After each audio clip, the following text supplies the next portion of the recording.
കോഴിക്കോട് കക്കയത്ത് കർഷകനെ കുത്തിക്കൊന്ന കാട്ടുപോത്തിനെ പിടികൂടാനാവാതെ വനംവകുപ്പ്. കാട്ടുപോത്തിനെ കണ്ടെത്താനാവാത്തത് മൂലം മയക്കുവെടി വെക്കുന്നതടക്കമുള്ള ഒരു നടപടികളിലേക്കും ഉദ്യോഗസ്ഥർക്ക് ഇതുവരെ കടക്കാനായിട്ടില്ല. ഇതോടെ സംഭവത്തിൽ പ്രതിഷേധം ശക്തമായിരിക്കുകയാണ്. കക്കയം സ്വദേശി എബ്രഹാമാണ് കഴിഞ്ഞ ദിവസം കാട്ടുപോത്തിന്റെ ആക്രമണത്തിൽ കൊല്ലപ്പെട്ടത്. എബ്രഹാമിന്റെ ജീവനെടുത്ത കാട്ടുപോത്തിനെ കൊല്ലാനുള്ള ഉത്തരവ് പുറപ്പെടുവിച്ചെങ്കിലും 2 ദിവസമായിട്ടും ഇതുവരെ കാട്ടുപോത്തിനെ കണ്ടെത്താനായിട്ടില്ല.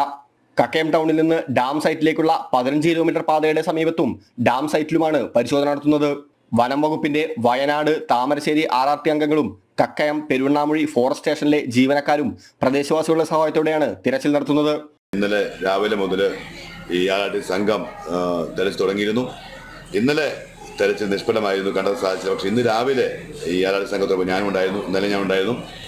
ഇന്ന് ആ സംഘത്തോടൊപ്പം രാവിലെ ഞങ്ങൾ യാത്ര പുറപ്പെടുകയും ഞങ്ങൾ സെർച്ചിങ് തുടങ്ങിയിട്ടൊരു 10 മിനിറ്റിനുള്ളിൽ ഇതിനെ ലൊക്കേറ്റ് ചെയ്തിട്ടുണ്ട്. ലൊക്കേറ്റ് ചെയ്യാന്ന് പറഞ്ഞാൽ ഞങ്ങൾ നിൽക്കുന്ന സ്ഥലത്തു നിന്ന് ഒരു 10 മീറ്റർ അകലെ എൻ്റെ സാന്നിധ്യം നേരിട്ട് കാണാൻ സാധിച്ചില്ല.